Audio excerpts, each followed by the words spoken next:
Passion.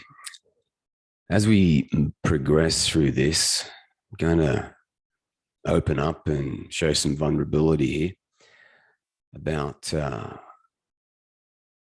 where I was lacking passion in my life. And what I've come to realize is that wherever we're lacking passion, we got to try and find ways that we can really reignite that passion. Because if we think about it like this, areas of our life where we're not passionate, it takes away from us. So we're in debt. I don't want to be in debt. I want to learn everything that I can to enhance all areas of my life, because I believe that's what fulfillment's all about. Passion, curiosity, all of those things that enrich our life. And when we become that person, the people around us and the people that interact with us, they're lifted up by us. As fruity as that sounds, if you look at Tony Robbins, Gary Vee, all those people that we look up to, I want to become like them. That's what I want to become. And I believe there's three kinds of people in this planet. And I've been two, and I'm trying to be number three. I know what it's like to feel insecure. I know what it's like to feel weak. When I was 16, I started to go bald, and all the sitcoms that I watched on TV, they always put down, made fun of bald men, and that terrified me. And when I went to this debutante ball with a girl who asked me to take her, and we were dancing close, she said, "Oh, you've got thigh marks." So the receding hairline. And it felt like she got a dagger and stuck it in me and twisted it, because I was weak and insecure, because all of those sitcoms had just put down bald men. Now, it's not their fault. It's my fault for not being a stronger man. I want to become man number three. So that led to hair transplants at 21 and cost me tens of thousands of dollars. And towards my late 20s, I got infection after infection. And one of this infection was on the top of my head, and it came down into my face, and my face just it was a mess, pus and shit and infection, painful. I went to the doctor. He took one look at me and he said, "Get straight to the hospital now. Get home, pack, and go to the hospital." I went home because he said I could have died. I went home. I started sobbing to my wife. And she started to cry. We went to the hospital, and I was on an IV drip for 4 nights. I nearly died because of my insecurities back all the way to childhood. The kids at school teased me, said I was Kojak. And you've got to be my age to know what Kojak is, a bald man. But there wasn't a lot of bald men back there. Thankfully now, men look good bald. I think I look okay bald, but back in the day, it terrified me. I thought no one's going to take me seriously. Women wouldn't find me attractive. And this is what brewed up inside me. So what I'm trying to say here is that I know what it's like to feel weak and insecure, and I don't want to be that man anymore. And this leads me to the three people in life. Person number one, they're weak and insecure, so they tear other people down, and it gives them a sense of power. Thankfully, there's not a lot of those people on the planet. So when you try and be vulnerable, when you try and take life on, you've got to get out in the public eye.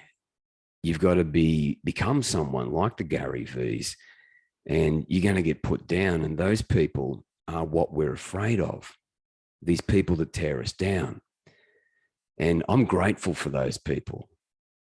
I love those people now. And I'll explain why in a moment. But that leads me to person number two. Person number two is what I was up until probably 2 years ago. And I had no clue that I was this person. And now that looking back, I'm like, well, thank goodness I'm not that person anymore. So person number two is terrified of person number one. So they tell themselves a bullshit story about they're not ready. And, you know, whether they say that they need to perfect something or they need to learn something else. No, you got to step up now. So those people are insecure and they don't show vulnerability and they don't take risk. And all because they're terrified of person number one. As Gary Vee says, the biggest fear that we have is worrying about what other people think of us, being embarrassed, humiliated. Now, that leads me to person number three. Person number three takes risk, shows vulnerability. They speak about who they were in the past and they want to grow. They want to become more. They want to become better. And they're not worried about person number one because they're in a better place. The Gary V's are Tony Robbins. And you'll hear a lot of the people that are person number one still tear them down, but they don't give a shit. They don't care. And the reason is simple, because they are passionate in every area of their life. If you look at Tony Robbins and Gary Vee, like Tony Robbins can speak on stage for hours and hours and hours. And that's because he's in positive physiology, right? This replenishes you. It's like active recovery. But when you're under pressure, it depletes you. You think you're making a fool of yourself. You're wondering about how you went. And when that happens, the whole brain's metabolism shifts from the prefrontal cortex, where you can recall the speech that you are trying to talk about, where you can recall the information. So you have ums and ahs, you forget where you're up to, and you walk off stage and you tell yourself a bullshit story about I suck. And that's the exact opposite of what you should be doing. That's making us weaker. And if someone after the presentation or speech says that you were terrible, that further reinforces those negative traits all the way back to childhood. Then you think, oh, geez, I don't look very good. You know, why would people take me seriously? This is what was happening to me. And you tell yourself a bullshit story about you're not ready. You can call it perfectionism. You can call it whatever you want. But as Gary Vee says, be vulnerable, make mistakes. Who gives a shit if you embarrass yourself? You've got to be okay with that. And when you do embarrass yourself, you simply say, I screwed up. I'm going to do better next time. And as the great Professor Sapolsky said, there's very obscure research from Professor Sapolsky. And he said that you can be sitting down watching your favorite team play football, and two things are going to happen. If that football team loses and you stand up and go, well, that sucks. This isn't fair. That douchebag did this and this happened. Guess what happens? You're in negative stress. So your blood pressure goes up, your arteries clamp down, cortisol goes through the roof, testosterone, DHEA, all the hormones that make us feel good go away. And we feel justified. And the reason we do it is because we're under stress. As Sapolsky said, stress hormones foster negative emotion. And the easiest way to get those stress hormones out is to vent, to lash out like a wounded beast, because it feels good. It feels good to vent. And this is what most people do. But unfortunately, all the neural circuits that increase stress hormones are enlarged, and all the neural circuits that increase positive physiology, gratitude, love, appreciation, courage, effort, creative imagination, go to shit. They become smaller. And our brain, where all human success goes through, the prefrontal cortex, thins and atrophies over time. So there's no way in hell I'm going to start worrying about person number one. And I've been person number two, and I want to become person number three. I want to take risks. I want to show vulnerability. And if I screw up in front of an audience, so be it. I'll do better next time, because that's what Sapolsky said. He said, when you stand up and say, look, I did okay, but I can do better next time. All I have to do is put in more practice, more effort. I might need to reach out to a coach. I might need to do this, but I'm going to get fucking stronger. That's how winning is done. And that's the person I want to become. I want to be the hero in my family's life. My mum and dad gifted me this body and this brain, and I'm damn sure I'm going to use it. And I'm not going to worry about person number one, because they're just releasing stress hormones. And that's why I feel grateful, because when they're bullying me, they're releasing stress hormones. So in some small way, I'm helping them out. And because I don't give a fuck what they think, they're not bullying someone else. They're wasting their time, futilely wasting their time, tearing me down.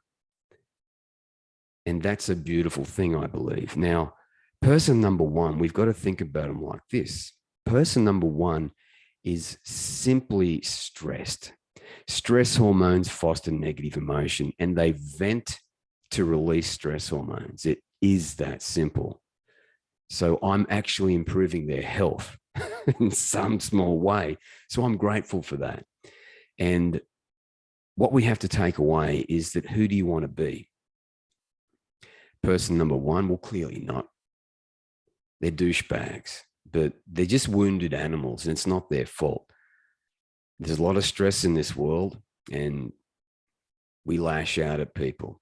But the problem is, we get used to doing this. And because it releases stress hormones, and that's what the body is always trying to do, is trying to get back to producing performance hormones like testosterone, DHEA, growth hormone, thyroid, and all the endorphins to make us feel good. We've got to get stress hormones out of the system. So what do? They lash out. And because this works, as Sapolsky has shown, they continue to do it. But because they think that they're strong by doing this, they're actually weak. Because when you fling shit out into the universe like that, that's called karma. That's called law of attraction. You can call it quantum mechanics too, but that energy comes back, not right away. And guess what happens? You turn into a resentful, bitter old person. You hit 50, 60, 70, and you're left scratching your head. I've got no fucking friends. I've got nothing. You know, who do you want to be? You know, how do you want to be remembered? Those poor people have got no clue. So person number three is who I'm trying to become. And the easiest way to get to that place is to have passion in all areas of your life. So what I believe is, if we don't have passion in the weight room or doing the cardio, we've got to find some way to make that have more fuel of passion, because passion is positive physiology. And to just drive into that, let's listen to Kelly McGonigal. Optimize for sound. Me was how their physical stress response changed. Now, in a typical stress response, your heart rate goes up and your blood vessels constrict like this.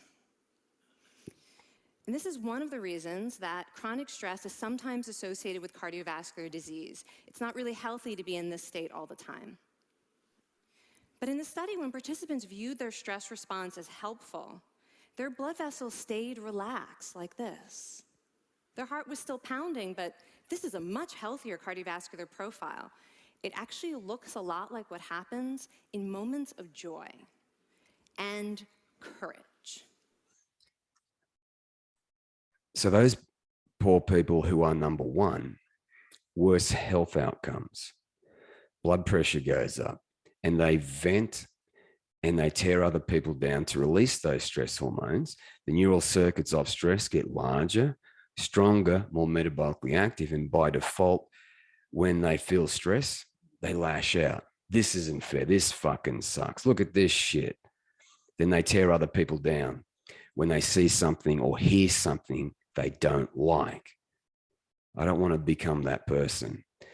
And person number two, when they try and take life on, they have this profile up here. They can't perform under pressure. And it's very simple. They fear embarrassment. They fear being vulnerable. And you just got to think about it like this. So what if I make a fucking mistake?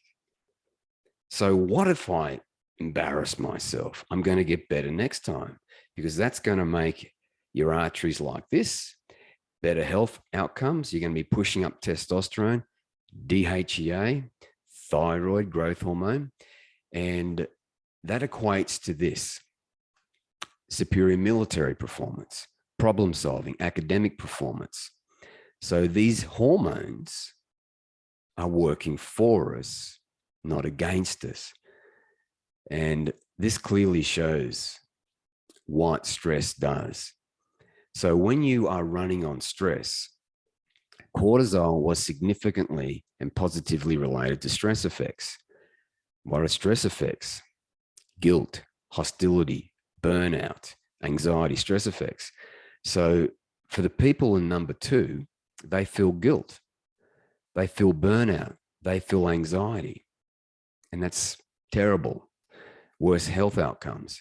But for person number one, they just feel hostility. That neural circuit is large, it is fucking strong, and it's just a hair trigger. You can be close to their hot button and not even press it, but if you're close to it, they'll arc up. There's many people I've seen in my life that do the same thing. You don't even have to talk about their hot button, but if you come close to it, it triggers their hostility, the neural circuit, and that's all it is, to lash out. And when DHEA is up nice and high, this is the effects it has on our brain. Now, testosterone is very similar, but it's about more courage. It's about more fight. It's about increasing your status. But DHEA, positive effect scales of caring and vigor, and significant decreases in the negative effect scales of guilt, hostility, burnout, anxiety, stress. DHEA was significantly and positively related to the effect scales state of warm-heartedness. So you can see that person number one is chemically castrating themselves, not only from testosterone and DHEA and feeling good, but they're castrating themselves from the law of attraction. They've got bad karma, and this comes back to them. And what happens? They eventually become bitter and resentful. I don't want to be that person. And as the old quote goes, the stronger you are, the gentler you will be. Well, of course. Now, person number one, I don't feel sorry for them. I just would love them to see this research and to realize that they can change, because they can. Everyone's brain works the same way. That's what we've got to take away from how the brain functions. It is a supercomputer, but unfortunately, by default, stress has a fourfold increase. So we are going to, by default, be more hostile, more anxious. So you're either going to be person number one, pull back, or you're going to be person number two, push back, or you're going to be person number three, run on these powerful hormones, warm-heartedness, caring, and vigor. That's what I want. So with that said, the easiest way we can push up DHEA and find passion in our life, because when you do something that you have to do, guess what happens? you turn into this blood profile. You produce more stress. So if you go to the gym, I have to do this, you're in a negative mindset. So you're pushing up more cortisol. And then during that session, we're like, oh, geez, I can't wait to finish this or whatever it is. Our heart isn't working properly. Our brain isn't working properly. So we have to find passion in all areas of our life. I'll give you an example. For me, this year, I've been super busy, and that's okay. But what I found is that the weight training that I used to love, I lost passion for it. I went in and went through the motions. And when I was told by my coach that you've got to find passion in all areas of your life, I remembered all this research about DHEA, testosterone, thyroid, and Kelly's talk on, when you're stressed, it clamps down on your heart and your arteries. And I thought, well, if I don't have passion in all areas of my life, I'm missing out on life. Let me repeat that. That is so profound. If I don't have passion in all areas of my life, the journey's not going to be as wonderful. I'm going to be producing more stress hormones, even if my testosterone's high. And that's going to increase the neural circuits of pulling back, quitting. So if you go into that session, whatever it is, weight training, or, whatever you do for a living, if you go into that with less passion and less passion and less passion, I don't think that's a smart idea. What we have to do is work out what our hero story is. And my hero story is very simple. I want to change the way kids are trained at school. That's my 10-year mission. I want to train them in mindset and show them that they don't have to fear person number one. And they shouldn't aim to be person number two. We should strive to be person number three. We want to be the hero in our story. So that's my hero story. That's my 10-year goal. I want to change how kids are taught at school. I want to give them this information, and I want to show them that you've got worse health outcomes. You've got worse mindset outcomes. These neural circuits are powerful, and we have to change the narrative in our mind. We have to find passion in all areas of our life. And that's going to take time. That's going to take curiosity. And what I can say is that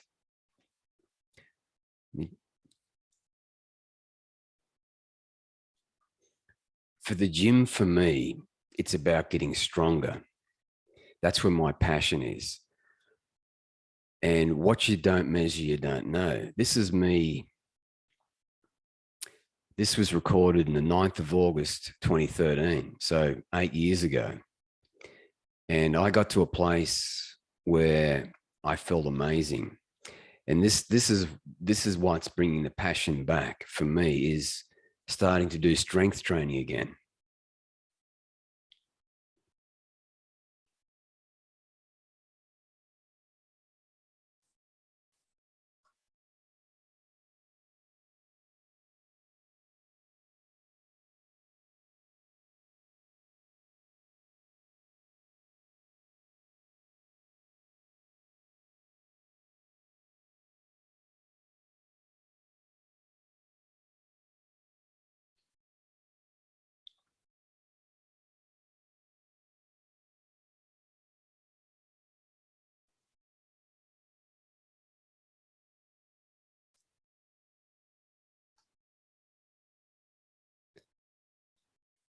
So as you can see, that's where my passion is in this area of my life. And right now, I'm all the way down to 140 kilos. and I'm only repping that with 2 reps. So I'm so far removed from where I was. And I don't think I'll ever get back there. That isn't important to me. What is important is training for strength. So I've got a goal of 6 months to get to 160. So that's my goal. I'm going to map it out. I'm going to put it together and I'm going to go for it. That's what I'm going to do. That's where I'm going to get my passion back in this area of my life. So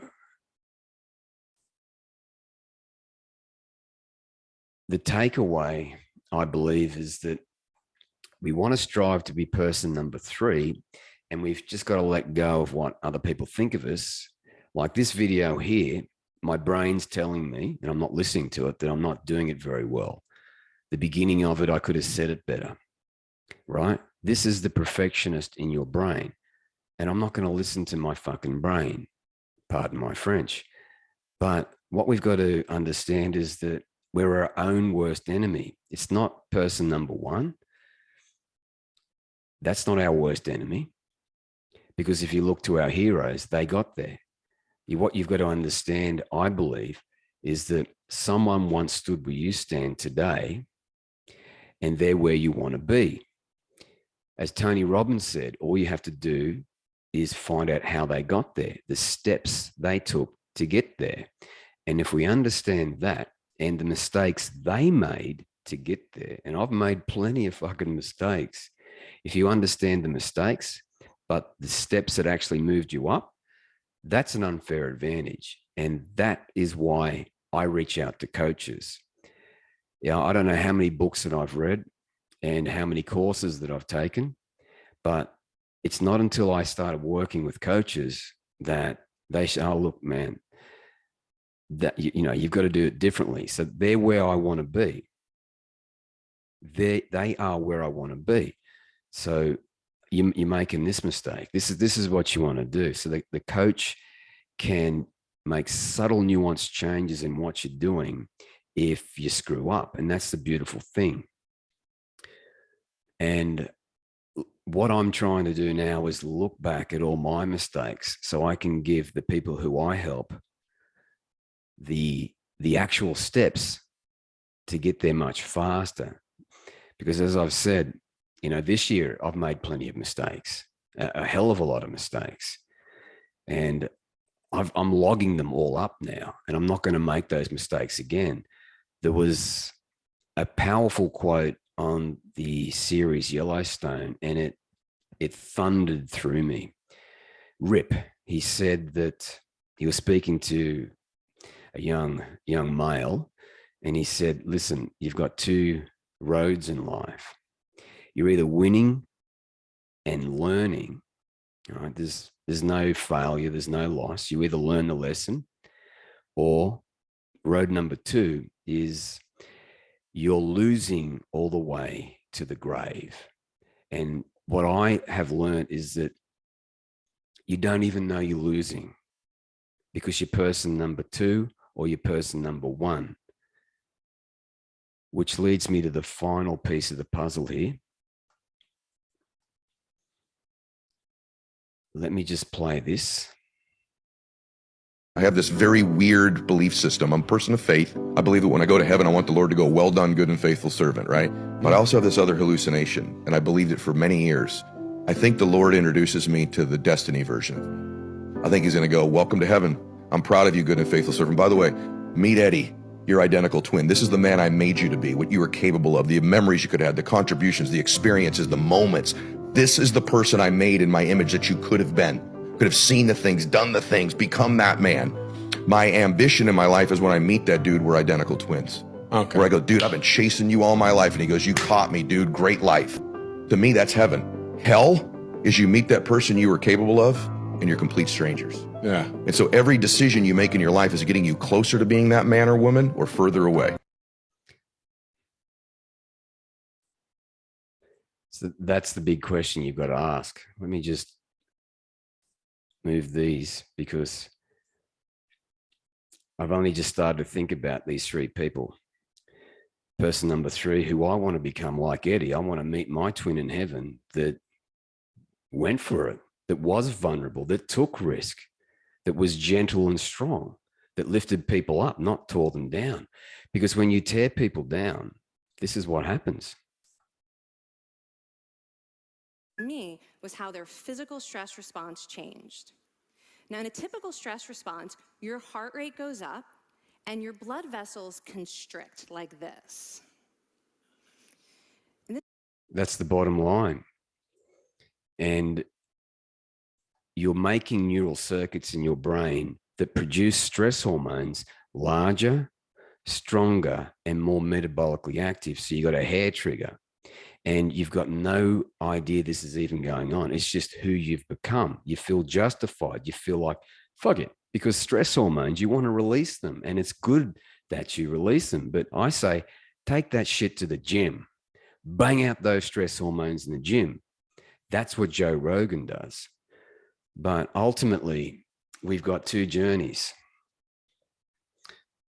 And again, I've got these all mixed up, but you get the idea, right? So we can become number 3, and our life atrophies, and we ultimately reach hell twin, complete strangers to who we could have become. Or we can do this. And this is what I was doing up until April 2020. I was bullshitting myself. I didn't want to embarrass myself in front of people. And I was a perfectionist. I wasn't ready. It's just a bullshit story because you're afraid of this douchebag down here. But when you decide that I don't give a fuck if I embarrass myself, I don't care if I make a mistake, then you can grow. You can meet your heaven twin, and that's what I want. And my hero story is teaching kids this at school, that we are gentle and strong. We lift people up, and it's okay to make mistakes. It's winning and learning. And that's how you meet your heaven twin. We've got to become that person, but it takes time. Why does it take time? Because as I've learned from Professor Huberman, these neural circuits of resentment, of hostility, of anxiety can be large and robust. And we'll either become person number 2 because we're anxious and we don't want to embarrass ourselves, or we'll become person number 1, resentful, bitter, and hostile. To hell with that. I want to lift people up. I want to become like my heroes, like Eddie, like Tony Robbins, like Gary Vee, like those people that lift people up. And I believe if we all started thinking like that, can you imagine how amazing this world would be? It'd be a very happy, joyful, and amazing world. And I believe that's what we should be shooting for. Growth. Be vulnerable. Let it go. Don't worry about it. Because when you screw up in front of an audience and you say, look, I screwed up, and that's okay. Let's keep moving forward. They respect that. And that shows strength. That's how winning is done. Winning, learn. Winning, learn. Not hostility. Not pulling back, putting it off, using perfectionism as an excuse. That is going to lead you to 60, 70, full of what ifs. What ifs. My name is Mark Iron, and I'm hungry for life, and I want you to become person number 3. And if you stick with me, we're gonna flesh out how to become person number 3. We can change the way our brain works to be like Eddie, to be like Gary Vee, but it takes time. And what we've got to understand, as I learned from my coaches, is that when we go to the gym and lift the weights to make the muscles stronger, that takes time. And to change these neural circuits away from stress and away to love, gratitude, courage, that takes time, but it can happen in as little as 8 weeks. That's what these neuroscientists are showing us. And we've got the steps to do that. You just got to decide who you want to be and how you want to show up in this world. Bad karma, good karma. Law of attraction, what do you want to attract to you? It's a pretty simple choice for me. Thanks for listening.